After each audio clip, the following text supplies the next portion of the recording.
accountable and to lobby for budgetary framework that prioritizes the needs and concerns of all Kenyans, not just the privileged few. Kenya Kwanza may have been successful in unveiling its punitive budget, but it has fallen short of its obligation to lead with honesty, with fairness and compassion. Kenyans deserve better, and we will not stop fighting for them to be given the voice and direction they so richly deserve.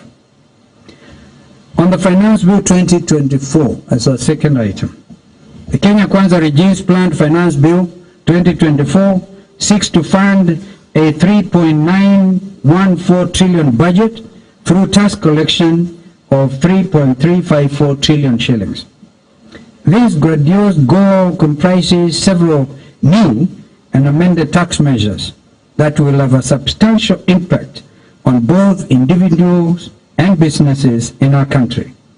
Azimio believes that Kenyans can only thrive if we stimulate the economy, not if we arbitrarily and consistently raise their tax burden.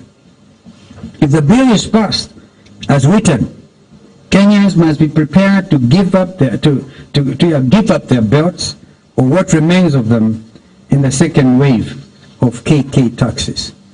We know that ordinary Kenyans, Mama Mboga, border riders, and the people of Mjengo and Kokoteni have nothing to gain from this bill, because Kenya Kwanza is targeting them for the second time with a double taxation plan that aims to increase taxes by approximately 24,000 shillings per 100 Kenyan per year.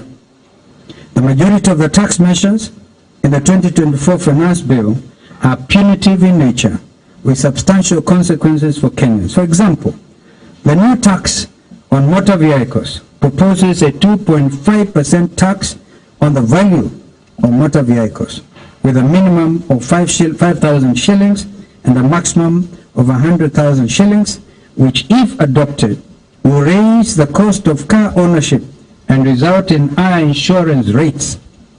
It is predicted to have an impact on the transportation and logistics industries, thereby increasing the cost of living via a multiplier effect. The new withholding tax on digital marketplaces levies a 20% tax on non-residents and 5% on residents' income from digital marketplaces. This will raise tax compliance expenses for digital marketplace operators, perhaps leading to higher pricing for consumers as businesses pass on the tax burden. The proposed rise in excise duty on money transfer services from 15% to 20% will raise the cost of financial transactions, hurting both businesses and individuals who use these services daily. The significant economic presence tax, which proposes to replace the digital service tax with a 30% tax on non-resident digital service providers' taxable profit, calculated as 20% of gross turnover, will significantly increase the tax burden on digital service providers from 1.5% under DST, abbreviation for digital service tax, to an effective rate of 6%. This will deter digital companies from operating in Kenya, which could stunt the sector's expansion.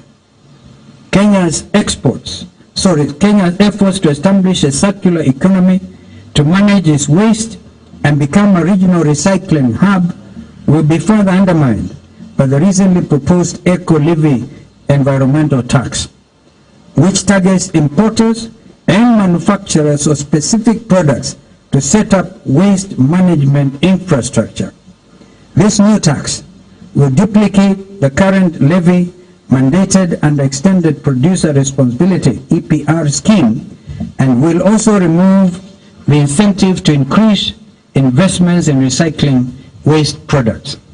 Additionally, the eco-levy will be detrimental to wananchi, as it will increase prices for all plastic packaging materials batteries and hygiene products. For instance, the 150 shilling levy per kilogram of plastic packaging will increase the cost of a 400-gram loaf of bread by 9 shillings, from 65 shillings to 74 shillings.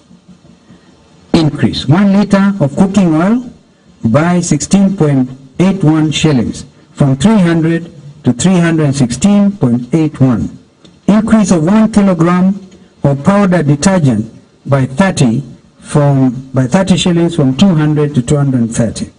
Bread and other necessities will now be subject to a standard rated VAT instead of zero rated